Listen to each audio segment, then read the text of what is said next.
तो ये बड़ी खबर है बागपत से, जहां उत्तर प्रदेश के कैबिनेट मंत्री सूर्य प्रताप शाही ने पश्चिम बंगाल की मुख्यमंत्री ममता बनर्जी पर तीखा हमला बोला है।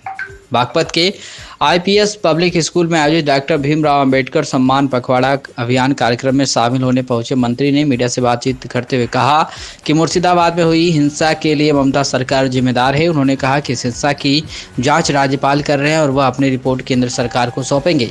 मीडिया से बातचीत में मंत्री ने कहा कि ममता सरकार की असफलता के कारण ही मुर्शिदाबाद में हिंसा हुई है, इस पर उन्हें जवाब देना चाहिए। उन्होंने यह भी कहा कि देश का शासन संविधान के अनुसार चलता है और अब तक किसी भी सरकार को बर्खास्त नहीं किया गया है। हालांकि कांग्रेस की कई सरकारें अतीत में बर्खास्त हो चुके हैं। वहीं उन्होंने अखिलेश यादव पर भी निशाना साधा। कैबिनेट मंत्री ने सपा अध्यक्ष अखिलेश यादव पर भी हमला बोलते हुए कहा कि अखिलेश के पास कोई काम नहीं है, इसलिए वे सरकार पर बेबुनियाद आरोप लगाते रहते हैं। क्या कुछ कहा है उन्होंने, आप सुनिए। आज बाबा साहब भीमराव अंबेडकर जी, जो उन्होंने संविधान का निर्माण किया,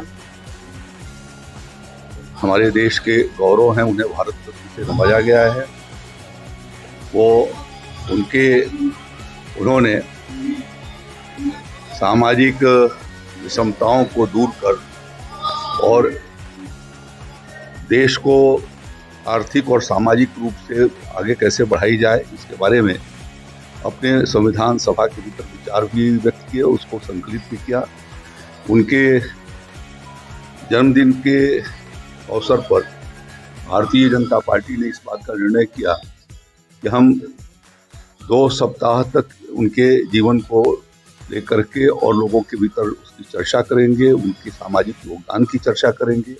और उसी कड़ी में आज यहाँ पर बागपत के भारतीय जनता पार्टी द्वारा सामाजिक समरसता के लिए जो प्रयास किया था बाबा साहब भीमराव अम्बेडकर जी ने, उसके ऊपर यह कार्यक्रम रखा गया।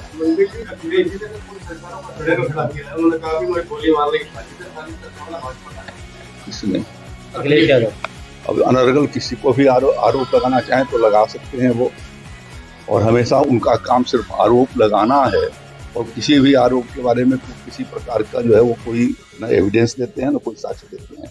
सरकार उनकी सुरक्षा के लिए पूरा व्यवस्था बना करके रखती है और योगी आदित्यनाथ जी की सरकार में किसी के भी जान को खतरा नहीं है, सबके लिए सुरक्षा की व्यवस्था की गई है। मंत्री जी, केंद्र सरकार अम्बेडकर सम्मान पखवाड़ा मना रही है, दूसरी तरफ सोशल मीडिया पर एक फोटो वायरल हो रहा है जिसमें दलित दूल्हे को मंदिर में प्रवेश नहीं करने दिया गया, वो मजार पर चला गया। भारतीय जनता पार्टी के लोगों ने तो नहीं किया।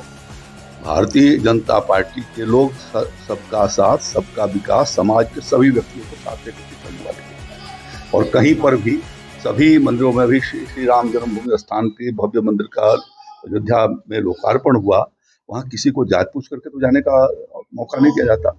अभी इतना बड़ा महाकुंभ प्रयागराज के संगम तट पर आयोजित हुआ, किसी ने किसी से जात नहीं पूछा।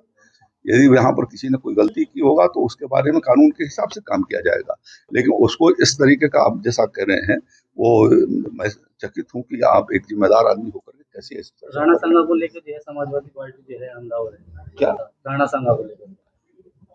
देखिए, खुद उन्होंने इस बात को कहा है कि इतिहास के पन्नों को न कुरा दें हमारे पार्टी के लोग। इसका मतलब कि उन्होंने अपनी गलती को महसूस कर रहे हैं, लेकिन उसको फेस सेविंग करने के लिए इस तरीके की अनर्गल प्रलाप को कर रहे हैं। मंत्री जी, एक तरफ तो हमारी सरकार विदेश में रह रहे हिंदुओं की रक्षा, उसके पर उनको कई बार चेतावनी दे रखी है। अभी राज्यपाल महोदय वहां पर मौके पर गए और जाकर के उन्होंने मुर्शिदाबाद में पीड़ित लोगों से मुलाकात किया है। उन्होंने कहा कि मैं अपनी रिपोर्ट केंद्र सरकार को भेजूंगा। भारतीय जनता पार्टी, हमारे प्रधानमंत्री नरेंद्र मोदी जी संविधान सम्मत सरकार चला रहे हैं, संविधान के अनुसार चला रहे हैं, और अब तक किसी भी एक सरकार को बर्खास्त नहीं किया है। कांग्रेस का सैकड़ों सरकार को बर्खास्त करने का इतिहास रहा है।